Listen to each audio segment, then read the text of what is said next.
You know, when a massive institution, like, say, a multinational insurance company, or even an entire branch of the federal government, Right. when they want to deny a claim, they usually rely on this one incredibly simple, incredibly stubborn defense. It's the ultimate bureaucratic alibi.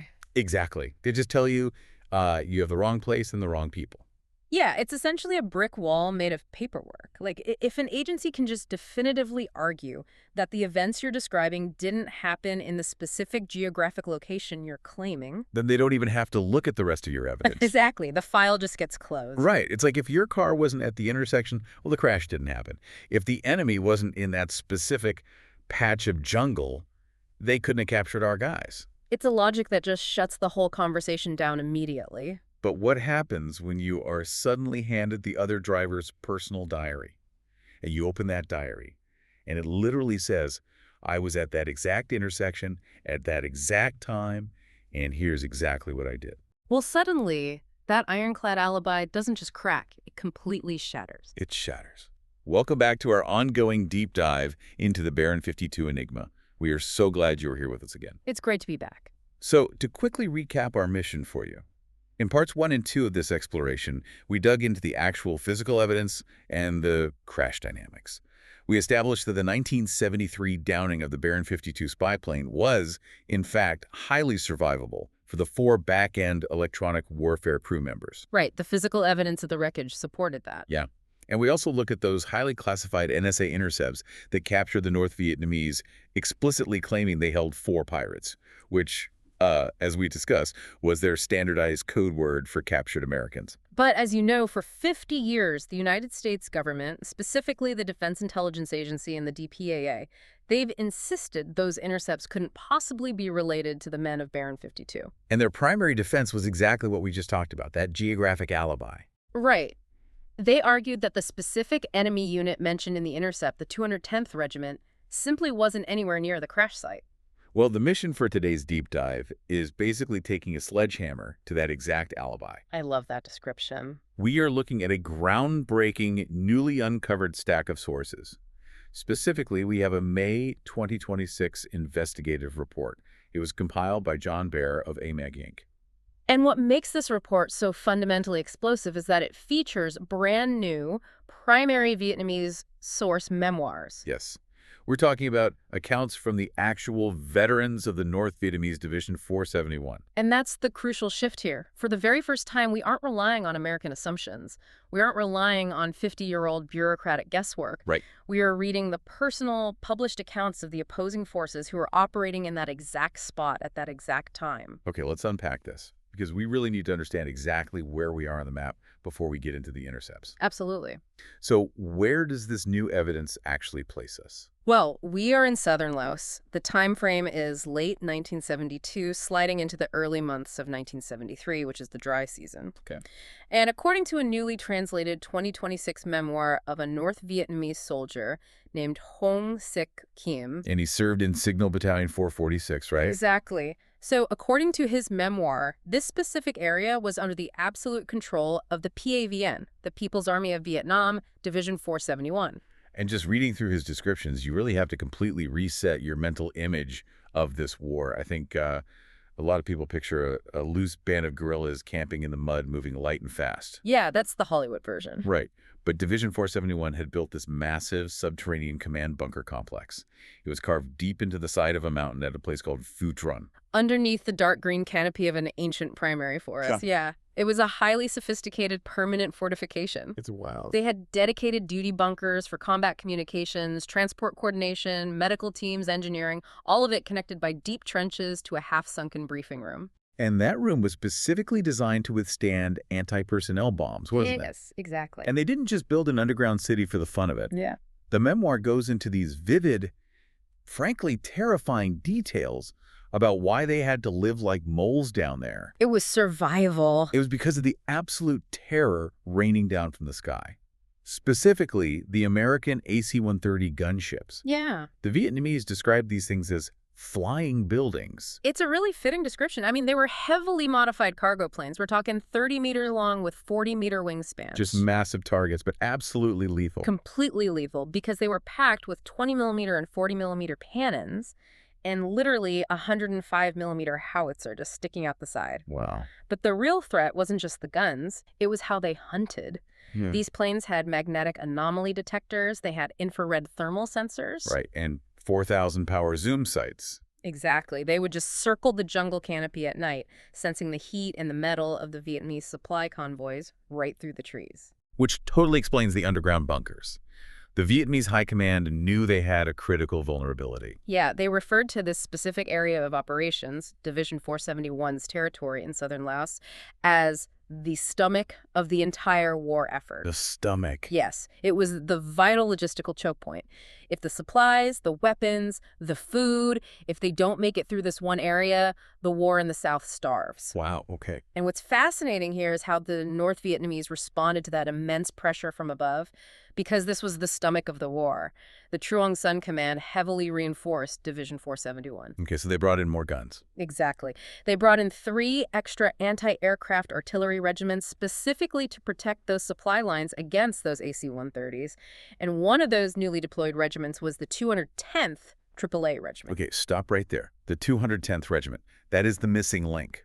Yes, it is. Because U.S. intelligence previously claimed the 210th wasn't anywhere near the Baron 52 crash site.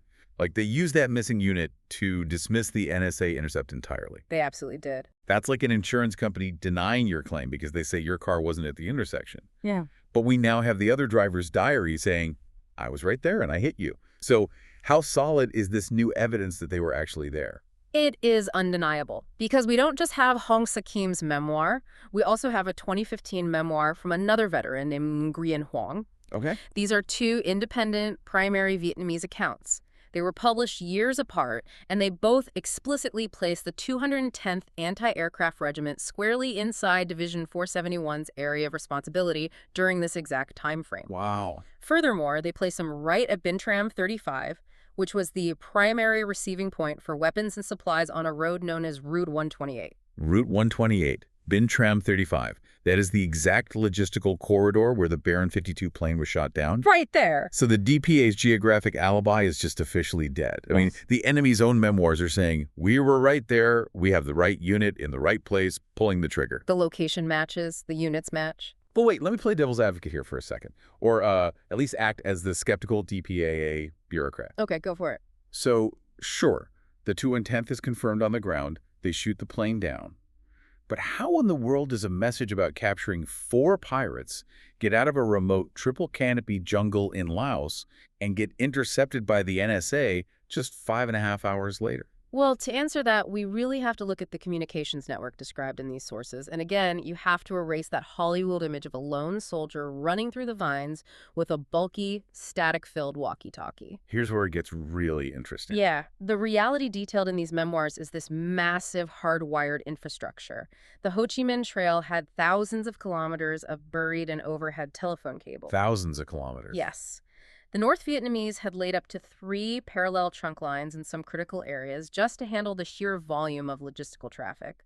They connected these deep underground bunkers directly to anti-aircraft positions and mobile field units using physical wire. It's wild to even think about. It was a fully integrated physical telecommunications web right in the middle of a rainforest. And the central nervous system of this entire operation was located right at the Division 471 headquarters. It was a 40-line central switchboard codenamed Tongai Chingan, which translates to 9,000. The 9,000 switchboard. Yes. It ran 24 hours a day, 7 days a week, handling an incredibly heavy flow of continuous combat and supply traffic, and it was operated entirely by a highly specialized platoon. And the sources don't just give us vague military units, right? They give us actual names. They do. It was a platoon of 12 female soldiers from Company 1. Most of them were young women who had been sent down as reinforcements from Thanh Hoa province in North Vietnam. Right. The expert reading the memoir actually gets to see their names. Viet Han, Nguyen Thi Ha, Nguyen Thi Hao Nguyen Thi Ha. It's incredible to have those names. When you read those specific names, it just pulls you right out of the dry military history and grounds you so deeply in the human reality of it. These aren't faceless enemy combatants on some spreadsheet. These are 12 specific young women managing the chaotic bleeding edge of a war. The significance of these 12 women cannot be overstated. They are the absolute choke point of intelligence. Right. Think about the logistics of this network. Any report of an American plane being shot down by the 210th Regiment on February 5th, 1973, Right. any notification of the capture of 4 American pirates near Binh Tram 35, any orders to move those prisoners to a holding facility. All of those messages had to physically pass through the headsets of those specific female operators at the 9000 switchboard. They literally plugged the wires together to send the message that 4 Americans survived. Yes. They were the living witnesses to the intelligence that U.S. bureaucrats spent 50 years ignoring. Which brings up the most famous counter-argument from the Defense Intelligence Agency. And as you mentioned earlier, if you're a skeptic, this is the part you really latch onto. Wait. The DIA looked at that intercepted message about the 4 pirates, and they said, look at the metadata on the intercept. Our spy planes vacuumed up this signal from a radio tower in Vinh. Now, Vinh is a major city in North Vietnam. It is roughly 240 miles north of the crash site in southern Laos. Right, so the DIA's logic was, how could they shoot a plane down in Laos, capture the crew, and march them 240 miles north to Vinh in just 5 hours? Exactly. It's physically impossible. So the DIA just threw the evidence out. They said it must be a different set of prisoners. But if we connect this to the bigger picture, we can finally explain exactly how that happened, and we have the visual proof to back it up. Okay, let's hear it. Included in the AMAG file is an official 1999 Vietnamese military schematic of the Trường Sơn communications network. Yeah, I saw that diagram in the report. It looks exactly like a complex subway map or like a modern IT network flowchart. It really does. And right there on the schematic is the 9000 node at Division 471. You can literally trace the lines visually. Here is what actually happened. The local units, the 210th AAA at Binh Tram 35, they capture the crew. Now, they don't want to use wireless radios to report this because they know the American RC-135 spy planes are orbiting overhead listening to everything. Right. The AC-130s are hunting for heat, but the RC-135s are hunting for radio signals. Exactly. So to avoid detection, the troops on the ground use the hardwired cables. They call it into the 9000 switchboard. Where one of those 12 women from Thon Hoa connects the line. Right. And that signal travels securely up the physical wires, completely hidden from the sky, all the way to the major secure hub in the north, which is the city of Vinh. Okay. Once the message securely reaches Vinh, the commanders there process the intelligence, and then they rebroadcast it over powerful radio transmitters to coordinate with high command in Hanoi. Wait, hang on. Let me make sure I'm wrapping my head around this. So the actual intercept, like our spy planes picking it up? They picked up the rebroadcast from the radio tower in Vinh, yes. Oh, wow. Okay, it's basically like using a VPN today. Yes. Perfect analogy. Like, if I send an email from my laptop down in Miami, but I'm routing my connection through a secure server in New York, my IP address tells everyone I'm in Manhattan. Exactly. And the DIA is basically sitting there staring at the IP address, stubbornly claiming the crime happened in Manhattan, while completely ignoring the fact that the content of the email says, hey, we just captured 4 guys down in Laos. They mistook the location of the broadcast tower for the location of the actual crime scene. It is a massive 50-year-old analytical failure. This concept, which researchers now refer to as the Vinh window, it perfectly explains the anomaly. Right. The intercept originated down in Laos, traveled the wire securely, and popped out into the airwaves up in Vinh. That is just staggering. Yeah. So these Vietnamese memoirs, combined with that 1999 military schematic, they completely dismantle the DPA's long-standing geographic objections. They do. The intercept matched the timeline. It matched the highly specific terminology of 4 pirates, meaning Americans. And now, undeniably, it matches the physical infrastructure and the confirmed location of the enemy units. It leaves no room whatsoever for their previous alibi. So what does this all mean? We have the unvarnished truth laid out by the Vietnamese side. They literally published it in their own books. What is the American government doing about it today? This raises a really important question about bureaucratic stagnation versus modern open-source intelligence. You would think that with this mountain of evidence, the government would jump into action, right? You would hope so. But the bureaucracy functions by outlasting its critics. Even as recently as 2016, you had DPA reviewers, like a reviewer named Guy Bentz, handling the file. And instead of digging into this new paradigm, his review essentially just copy-pasted the old, deeply flawed analysis from the 1990s. That's like getting an automated out-of-office reply to a missing persons report. Exactly. They continued to insist that all 8 men died on impact or in the post-crash fire. They completely dismissed the entire concept of the VIN window. Unbelievable. And they completely ignored the physical evidence of the missing fire retardant suits that we discussed back in Part 1. It's beyond frustrating. I mean, it's a profound failure of duty. And it's not like the government didn't know they needed to investigate this. Yeah, they knew. Back in the 1990s, when political pressure from the Senate Select Committee was really heating up, the Department of Defense actually promised the families, in writing, that they would formally interview high-ranking Vietnamese officials about the Baron 52 crash. But once the political pressure faded and the news cameras went away, they never followed through. Right. Those promises were totally empty. But that is where John Baer's modern open-source intelligence work, his OSINT work, fundamentally changes the game. Yes. For decades, the U.S. government acted like finding these answers was an impossible mystery hidden in some impenetrable jungle. John Baer's report proves that is absolutely false. He hasn't just found clues. He has provided a literal roadmap. Right. We don't need to guess anymore. We don't need to wait for a heavily redacted, declassified memo from 1974. We have the specific unit diaries. We have the names of the anti-aircraft regiments. We even have the name of the political interrogation officer from the sources, Mr. Van. Yes. And most importantly, we have the names of the 12 women who ran the 9000 switchboard. But there is a terrifying ticking clock attached to this roadmap. The men and women who served in the 210th AAA Regiment and those female soldiers in the 9000 Switchboard Platoon in 1973, they are now in their late 80s and 90s. The window to actually ask them what happened to Sergeant Joseph Mattios, Sergeant Peter Cressman, Sergeant Dale Brandenburg, and Staff Sergeant Todd Melton. It's closing fast. That window is violently closing. Every single month that passes is a month where a crucial living witness might be lost forever. And yet the bureaucracy just grinds on in denial. Right. As recently as February 9th, 2026, the DPAA sent a letter to Senator John Barrasso regarding this specific case. And in that letter, they still completely fail to address these Vietnamese primary sources. They are still leaning on that broken geographic alibi from decades ago. It is truly unbelievable. Think about the incredible journey we've taken on this deep dive today.